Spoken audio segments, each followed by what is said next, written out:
ഈ power group എന്ന വലിയ നിങ്ങളല്ല, അത് അജു വർഗീസാണ്. എല്ലാവർക്കും നമസ്കാരം. നമസ്കാരം. മിസ്റ്റർ സ്റ്റീഫൻ ഫോൺ കട്ട് ചെയ്തു.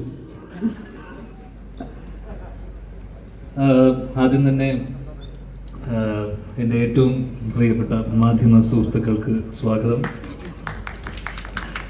പറയുമ്പോൾ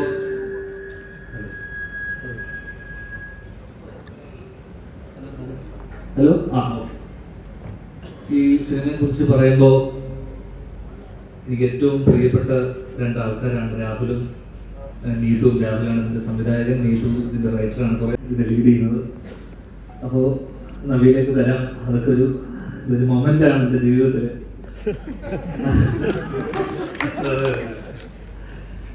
അപ്പോൾ ഇത് ഗഫൂർക്ക ഇതിൻ്റെ പ്രൊഡ്യൂസർ, കാസ്റ്റിൽ ഉൾപ്പെടുന്ന ആൾക്കാരൊക്കെ ബാക്കി നവ്യ കഴിഞ്ഞ രൂപേഷ് ചേച്ചി, റോണിച്ചേട്ടൻ, ഇവിടെ എത്തിച്ചേരാൻ പറ്റാത്ത സിദ്ധാർത്ഥ് വരദൻ, മധുചേട്ടൻ, വിഷ്ണു, അങ്ങനെ വളരെ മിസ് ചെയ്തു പോയോ?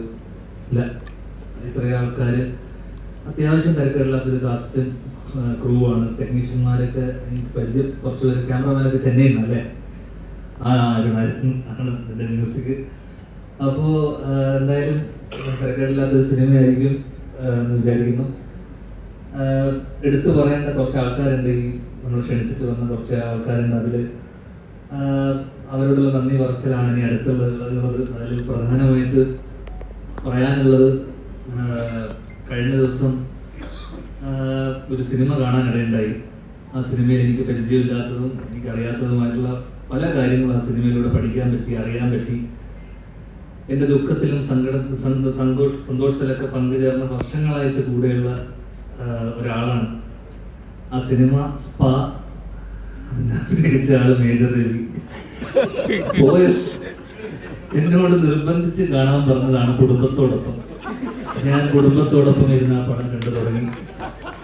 പിന്നെ നിർബന്ധിച്ചു, ഞാൻ കണ്ടു. അറിയാത്തതും അറിയാൻ പാടില്ലാത്ത പല കാര്യങ്ങളും അതിൽ അറിയാനുണ്ടായിരുന്നു, മനസ്സിലാക്കി. അതിൽ എനിക്ക് കണ്ടതിൽ അടുത്ത കാലത്ത് കഴിഞ്ഞൊരു 10 വർഷത്തിൽ ഏറ്റവും മാസ് ഒരു ഇൻട്രോ അല്ലെങ്കിൽ എൻട്രി ഞാൻ കണ്ടത്. തിയേറ്ററിലായിരുന്നു ഞാൻ ചിലപ്പോൾ ഇറങ്ങി എഴുന്നേറ്റ് കൈയടിച്ചു പോയിരുന്നു. ഇവിടെ മൈനേഴ്സിന് ഇതില്ല എന്ന് പറയുമ്പോൾ ഒരു വെടി ഗംഭീരം എന്നല്ലാതെ എനിക്ക് അതിനപ്പുറം ഇല്ല. നിർബന്ധിച്ച് കാണിപ്പിച്ചുകൊണ്ട് ഞാനത് പറഞ്ഞേ പറ്റൂ. Thank you for coming. അടുത്തതായിട്ട് പടം കണ്ടല്ലേ, പടം കണ്ടു ഒരു ഹാപ്പി സന്തോഷമുണ്ട് അവിടെ. ഹാപ്പി പടം കണ്ടു സീമൻ പടം കണ്ടു. അടുത്തതായിട്ട് ഞാനും അജുവും വിശാലും കൂടെ നിർമ്മിച്ച സിനിമ, ഞാൻ ഡയറക്ട് ചെയ്ത ലവ് ആക്ഷൻ ഡ്രാമ ഇറങ്ങൂല എന്നുള്ളൊരു അവസ്ഥ ഉണ്ടായിരുന്നു. എനിക്ക് തോന്നുന്നു ഒരു 2 ദിവസം മുന്നേ വരെ, ഒരു തലേ ദിവസം വരെ പ്രശ്നമായിരുന്നു അല്ലേ. അങ്ങനെ ഞങ്ങൾ വൈകുന്നേരങ്ങളിൽ പലപ്പോഴും ഒത്തുകൂടാനുള്ള സമയത്ത് ഞങ്ങൾ വളരെ നന്ദിയോടെ സ്മരിക്കുന്ന ഒരാളാണ് സന്ദീപേട്ടൻ. കാരണം അതിൻ്റെ പ്രശ്നം പറ്റിയെന്ന് വെച്ച് കഴിഞ്ഞാൽ, ആ പടത്തിലൊരു ആനിമൽ സർട്ടിഫിക്കറ്റ്, ഞങ്ങൾ 2-3 പട്ടിയുടെ ഷോർട്സ് ഒക്കെ, അപ്പോൾ അതിൽ സർട്ടിഫിക്കറ്റ് വേണമായിരുന്നു ഇതിന് വേണ്ടിയിട്ട്. അത് ഡൽഹിയിൽ പോയിട്ട് വേണം ആ സർട്ടിഫിക്കറ്റ് എടുക്കാൻ.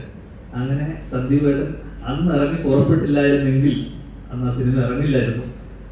കാരണം എന്ന് വെച്ച് കഴിഞ്ഞാൽ അന്ന് ഞങ്ങളോടെ മത്സരിച്ച സിനിമകളെന്ന് പറയുന്നത്, ഒന്ന് ലിസ്റ്റിൻ സ്റ്റീഫന്റെ ബ്രദേഴ്സ് ഡേ, മണൻ രാജുവിന്റെ ഫൈനൽസ്, പിന്നെ അതോടൊപ്പം തന്നെ ആന്റണി ചേട്ടന്റെ, ലാൽ സാറിന്റെ ഇട്ടിമാണ്. സന്ദീപേട്ടന് ലിസ്റ്റിൻ സ്റ്റീഫനോടുള്ള വെറുപ്പ് കൊണ്ടാണെന്ന് തോന്നുന്നു സന്ദീപേട്ടൻ ഇറങ്ങി പുറപ്പെട്ടു.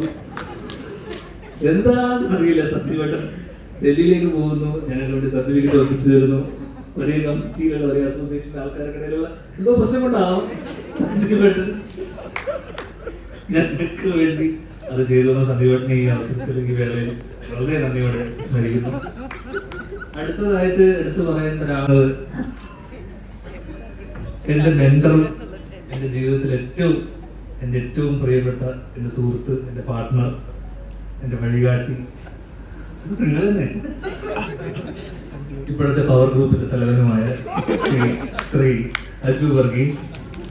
ഒരുപാട് കാര്യങ്ങൾ പറയണം. അതിൽ പ്രധാനമായിട്ടുള്ള കാര്യം, ഞാൻ കഴിഞ്ഞ 2 മാസം മുന്നേ ഈയിടെയായിട്ട് സിനിമ കുറച്ച് കുറയ്ക്കുകയും സ്റ്റേജ് ഷോയിലാണ് ഫോക്കസ് ചെയ്യുന്നത്. സ്റ്റേജ് ഷോ, പരസ്യം, അങ്ങനെയുള്ള പരിപാടികൾ. അങ്ങനെ സ്റ്റേജ് ഷോയില് വേണ്ടിയിട്ട് ഞാൻ ഓസ്ട്രേലിയയിൽ ഇരിക്കെ എന്നെ വിളിച്ചിട്ട് ഇങ്ങനെ കുറച്ച് കാര്യങ്ങൾ പറയാറുണ്ട്. അപ്പോൾ എന്നോട് പറഞ്ഞു, എന്നോട് പറഞ്ഞു വിജയ്, തമിഴ്നാടൻ വിജയ് CM ആയപ്പോ ഞാൻ തീരുമാനിച്ചു അടുത്ത 15 വർഷത്തിലേക്ക് CM ആവാന്നുള്ള തീരുമാനം എടുത്തിരിക്കുകയാണ്. എന്നെ അജു വിളിച്ചു പറഞ്ഞത്, നീ ആദ്യം CM ആവണ്ട, അതിന് മുന്നേ ഇതൊക്കെ പറഞ്ഞതല്ലേ, നീ CM ആവണ്ട, അതിന് മുന്നേ അതിന് ഒരു ബേബി സ്റ്റെപ്പ് എന്നുള്ള രീതിയിൽ ആദ്യം അമ്മയുടെ പ്രസിഡന്റ് ആവാം നമുക്ക്. അമ്മയുടെ പ്രസിഡന്റ് ആയതിനു ശേഷം നമുക്ക് 15 വർഷത്തിനുള്ളിൽ നമുക്ക് ചാരിറ്റി ഒക്കെ ചെയ്യണം, ആൾക്കാരെ പഠിക്കാൻ കണ്ണിൽ പിടിക്കുന്നത്, ചാരിറ്റി ഒക്കെ ചെയ്ത് വിജയ് ചെയ്ത പോലെ. എന്നിട്ട് നമുക്ക് പതിയെ CM ആവാം. ആദ്യം അമ്മയുടെ പ്രസിഡന്റ് ആയതിനു ശേഷം CM ആവാം. ഓസ്ട്രേലിയയിൽ ഇരിക്കുന്നു, അപ്പൊ നാട്ടിൽ ഇങ്ങനത്തെ വാർത്തകൾ വരുന്നു, ഞാൻ അമ്മയുടെ ഇതിലേക്ക് വരുന്നതൊക്കെ. അങ്ങനെ ഇടയ്ക്ക് കുറച്ച് പേരിന് കുറെ അമ്മമാരും അങ്ങനെയുള്ള അവിടുത്തെ കുറെ ആൾക്കാരൊക്കെ എന്നെ വിളിച്ച് അജു പറഞ്ഞതിന്റെ അജുവിന്റെ ആൾക്കാരൊക്കെ ചേർന്ന് എന്നെ പ്രസിഡന്റ് ആക്കാനുള്ള വലിയൊരു പോരാട്ടം നടക്കുന്നതിനിടയിൽ ഞാൻ അയർലൻഡില് അടുത്ത കാലഘട്ടത്തിന്റെ ഒരു ഷോയിന് വേണ്ടി നിൽക്കുമ്പോൾ ഞാൻ വീട് കാണുന്ന വാർത്ത, ഞാൻ ഓൾറെഡി പ്രസിഡന്റ് ആവാൻ സന്നദ്ധത കാണിച്ചു എന്നൊക്കെ പറഞ്ഞുകൊണ്ടുള്ള വാർത്തകൾ വരുന്നു. ഈ പവർ ഗ്രൂപ്പ് എന്ന വലിയ നിങ്ങളല്ല, അത് അജു വർഗീസാണ്. ചോദിക്കുന്നു, അത് അജു വർഗീസാണെന്ന് നമുക്ക് മനസ്സിലാക്കുക. റോണി ചേട്ടൻ എക്സിക്യൂട്ടീവ് റോണി ചേട്ടൻ ഇപ്പോഴും ഒരു S എന്നുള്ള ഷർട്ട് ഇട്ടിട്ടാണ് വന്നത്. അത് സൂപ്പർമാൻ അല്ല, ഏതൊക്കെ അക്ഷരം ഉണ്ട് നിങ്ങൾക്ക്. ഇപ്പോഴും എക്സിക്യൂട്ടീവ് കമ്മിറ്റിയിൽ ഇത്രയും സ്ട്രോങ് ആയിട്ട് നിൽക്കുന്ന ഒരാള് ശ്വേത ചേച്ചി ഇത്രയും സപ്പോർട്ട് കാണിച്ചുകൊണ്ട് ഇവിടെ വരെ. അതുകൊണ്ട് പക്ഷെ ഞാൻ പറയാണ്, അതിനിടയിൽ പല ചർച്ചകൾക്ക് കൂടുതൽ അജു എന്നോട് പറഞ്ഞു, എടാ അമ്മയിലേക്ക് നീ വരണ്ട, അത് ഇവിടെ കുറെ പ്രശ്നങ്ങളാണ്. കഴിഞ്ഞ ദിവസം ജനറൽ ബോഡിയിൽ ഞാൻ പോയപ്പോൾ അവിടെ കുറെ പ്രശ്നങ്ങളൊക്കെ ഉണ്ട്. അതിന്റെ പ്രസംഗത്തിനെ കുറിച്ച് പുള്ളി എന്റെ അടുത്ത് വളരെ വാദവരാതെ എന്റെ പ്രസംഗം വളരെ ഗംഭീരമായിരുന്നു എന്ന് പറയുകയും അതിനെ കുറിച്ച് പലരും അഭിപ്രായം പറഞ്ഞ വോയിസ് നോട്ടുകൾ എനിക്ക് അയക്കുകയും ഈ ജനറൽ ബോഡിയിൽ അദ്ദേഹം സംസാരിച്ച കാര്യങ്ങളെ വളരെ ശക്തമായ ഇംഗ്ലീഷിലുള്ള ഒരു പ്രസംഗമായിരുന്നു. അത് പറ്റിയിട്ടുള്ള വോയിസ് നോട്ടുകൾ എനിക്ക് അയക്കുകയും ചെയ്തുകൊണ്ട് എന്നോട് പറഞ്ഞു, നീ പ്രസിഡന്റ് ആവണ്ട, നീ അത് വേണ്ട, CM ആവണ്ട, ഗവർണർ ആവും. ഗവർണറിന് വലിയ പണിയൊന്നുമില്ല. ഇത് അറിഞ്ഞ ഗവർണർ കഴിഞ്ഞ ദിവസം ഒരു ഇന്റർവ്യൂവിന്റെ ഇല്ല വിവരക്കേടിനെ അറസ്റ്റ് ചെയ്യാനുള്ള വകുപ്പില്ല. ആ വകുപ്പില്ല, ഒരിക്കലും അറസ്റ്റ് ചെയ്യുന്നുണ്ട്. നമ്മൾ അറസ്റ്റ് ചെയ്ത് അപ്പൊ തന്നെ ഇറക്കിക്കൊണ്ടിരിക്കില്ല, ദിലീപേട്ടൻ നമ്മൾ ഇറക്കും.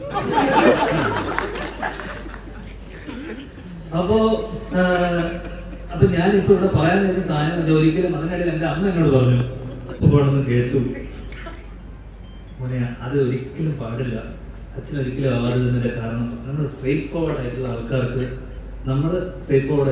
അച്ഛനെ പോലുള്ള ആൾക്കാർ, എന്നെ പോലുള്ള ആൾക്കാർക്ക് അത് പറ്റില്ല. നമ്മൾ ചില കാര്യങ്ങൾ കണ്ണടക്കേണ്ടി വരും. എനിക്കത് മനസ്സിലായില്ല. പക്ഷെ CM ആയി എവിടെയും ഒതുങ്ങിക്കൂടാതെന്ന് ആഗ്രഹിച്ച എന്നെ അമ്മയുടെ പ്രസിഡന്റ് ആക്കി തീരൂ എന്നടങ്ങിയ വാശിയുള്ള എന്റെ മെന്ററിനെ ഈ വേദിയിലേക്ക് ഞാൻ വീണ്ടും സ്വാഗതം ചെയ്യുന്നു. അതോടൊപ്പം തന്നെ ഒരിക്കലും ആവാൻ പാടില്ലാത്ത, ഞാൻ ആഗ്രഹിക്കാത്ത അമ്മയുടെ പ്രസിഡന്റ് സ്ഥാനം ഞാൻ ഇവിടെ രാജിവെച്ചു. ഇനി ചിലപ്പോൾ തിരിച്ചു വന്നാലും വരും. അടുത്തതായിട്ട് സാക്ഷാൽ ലിസ്റ്റിൻ സ്റ്റീഫൻ. കഴിഞ്ഞ ദിവസം ഒരു റിവ്യൂവർ എന്നെ കുറിച്ച് എല്ലാവർക്കും അറിയാം, അശ്വന്ത് എന്നെ കുറിച്ച് പറഞ്ഞ കുറച്ച് കാര്യങ്ങളുണ്ട്. എന്നെ രാവിലെ, ഉച്ചയ്ക്ക്, വൈകുന്നേരം അങ്ങനെ 3 തവണ വിളിച്ചു. ലിസ്റ്റിൻ സ്റ്റീഫൻ വിളിക്കണമെങ്കിൽ എന്തോ ഒരു കാര്യമുണ്ടല്ലോ എന്ന് അറിഞ്ഞ് ഞാൻ ഫോണെടുത്ത് പളിയനെ കുറിച്ച് ഒരാൾ നല്ലത് പറഞ്ഞു എന്ന് പറഞ്ഞ് സന്തോഷത്തിൽ അദ്ദേഹം ആനന്ദാശ്രയെ ഒഴിച്ചു. കാരണം ഒരു പൊട്ടനെ പറ്റി വേറെ ഏതോ ഒരു മരപ്പൊട്ടൻ പറയുകയാണെന്നുള്ള സന്തോഷമായിരുന്നു ലിസ്റ്റിൻ സ്റ്റീഫന്റെ ഉള്ളിൽ എന്ന് എനിക്കത് മനസ്സിലാക്കാനുള്ള ബുദ്ധി എനിക്കുണ്ട്. ഈയിടെയായിട്ട് അദ്ദേഹം സിനിമ, അപ്പൊ ഞാൻ ചോദിച്ചു, സിനിമയൊന്നും പ്രൊഡക്ഷൻ ഒന്നും ചെയ്തില്ലേ എന്ന് ചോദിച്ചിട്ടില്ല, ഞാനൊരു ചെറിയ ബ്രേക്ക് എടുത്തിരിക്കുകയാണ് അല്ലേ, ഞാനിപ്പോ അടുത്ത കാലത്ത് തിയേറ്റർ വ്യവസായത്തിലേക്ക് പുള്ളി ഫോക്കസ് ചെയ്യുകയാണെന്നുള്ള കാര്യം ഞാൻ പിന്നീട് അറിഞ്ഞു. അതിനുശേഷം എനിക്ക് പറയാനുള്ള കാര്യം അത് വലിയൊരു മണ്ടത്തരമാണെന്ന് എനിക്ക് തോന്നുന്നു. കാരണം എല്ലാ വർഷവും സിനിമയുടെ എണ്ണം കുറഞ്ഞു, എല്ലാ വർഷവും 5ഉം 10ഉം സിനിമ ചെയ്തത് ലിസ്റ്റിൻ സ്റ്റീഫന്റെ സിനിമകളാണ് അദ്ദേഹത്തിന്റെ തിയേറ്ററിൽ തന്നെ ഓടിച്ച് കളിച്ചുകൊണ്ടിരുന്നത്. ഇപ്പൊ സിനിമ ഇല്ലാത്തതുകൊണ്ട് തിയേറ്റർ വ്യവസായത്തിന് കേടുപാട് പറ്റിയിട്ടുണ്ടെന്ന് അറിഞ്ഞു. അതുകൊണ്ട് തന്നെ നിങ്ങൾ വീണ്ടും മകനെ മടങ്ങി വരും, പ്രൊഡക്ഷനിലേക്ക് തിരിച്ചു വരും, നിങ്ങളുടെ സിനിമകൾ നിങ്ങൾ തന്നെ തിയേറ്ററിലേക്ക് ഓടിക്കൂ എന്നുള്ള അഭ്യർത്ഥനയും കൊണ്ട് സീറ്റിനെയും ഈ പരിപാടിയിലേക്ക് സ്വാഗതം ചെയ്യുന്നു. അടുത്തതായിട്ട് last but the not the least എന്ന് പറഞ്ഞ പോലെ രണ്ടുപേരുണ്ട്.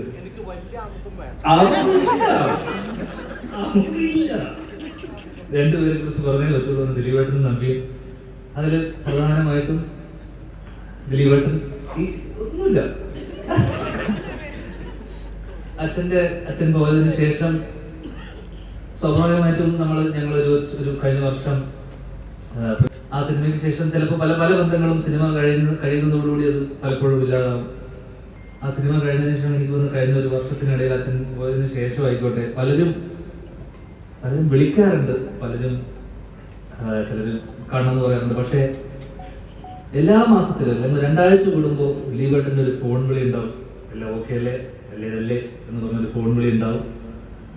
അതിനിടയിൽ അടുത്ത കാലത്ത് എനിക്ക് തോന്നുന്നു അന്ന് പോയി അച്ഛൻ്റെ മരണസമയത്ത് വന്ന പലരും തന്നെ പിന്നീട് വീട്ടിലേക്ക് വരികയോ അല്ലെങ്കിൽ കാണാൻ വരികയോ ഒന്നും ഉണ്ടായിട്ടില്ല. അതിൽ എപ്പോഴും വിളിച്ച് അമ്മ ഓക്കെ അല്ലേ അല്ലെങ്കിൽ നീ ഓക്കെ അല്ലേ എന്ന് വിളിച്ച് ചോദിക്കുന്ന ഒരാളാണ്. അതിലിപ്പോൾ അടുത്ത് എനിക്ക് തോന്നുന്നു കഴിഞ്ഞ 2 ആഴ്ച മുന്നേ വിളിച്ചിട്ട് പറഞ്ഞു ഞാൻ അങ്ങോട്ട് വരുന്നുണ്ട്. 3-4 തവണ വിളിച്ചു, ഞാൻ ഫോൺ എടുത്തില്ല. എന്നോട് പറഞ്ഞു എനിക്ക് അമ്മയൊന്ന് കാണണം, ചേച്ചിയും കുട്ടി ഞാൻ അങ്ങോട്ട് കാവേരിയും കുട്ടി വരുന്നുണ്ട്, നീ അവിടെ ഉണ്ടോ എന്ന് വെച്ചിട്ട്. അപ്പോൾ ഇപ്പോഴും അച്ഛൻ പോയതിനു ശേഷവും അമ്മയെ കാണാൻ വേണ്ടി അദ്ദേഹം വരാനിരുന്നാണ്. ഞാൻ കാരണം അത് മുടങ്ങിപ്പോയി. അപ്പോൾ ഇപ്പോഴും ആ കരുതലും സ്നേഹവും ഉണ്ട്, അതെപ്പോഴും ഉണ്ടാവണേ എന്നുള്ളൊരു ഇത് മാത്രമേ ഉള്ളൂ. ഒരുപാട് സന്തോഷം. ഇങ്ങോട്ട് ഞാൻ വിളിച്ചപ്പോൾ ഞാൻ ഇന്നലെയാണ് വിളിച്ചതിന് ഒരുപാട് വിളിച്ചപ്പോൾ തന്നെ ഓടി വന്നതിന് ഒരുപാട് സന്തോഷവും നന്ദി അറിയിച്ചു കൊടുക്കുന്നു. ലാസ്റ്റ് വീണ്ടും നവ്യയിലേക്ക് പറയുമ്പോൾ ദൈവം ചില ആഗ്രഹങ്ങൾ അവസാനത്തേക്ക് ചിലപ്പോൾ മാറ്റിവെക്കുന്നു പറഞ്ഞ പോലെ നവ്യ എനിക്ക് തോന്നുന്നു ഞാൻ ഏതോ എൻ്റെ ഇന്റർവ്യൂ ജീവിതം തുടങ്ങിയ കാലം മുഴുവൻ എന്നത് ആ ഒരു ഇതിലാണ് നവ്യയോടുള്ള ഇഷ്ടം പറഞ്ഞുകൊണ്ട്.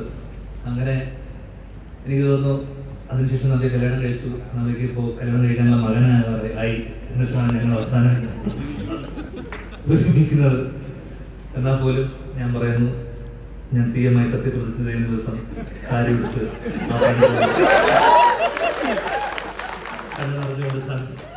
ഉണ്ടാവും.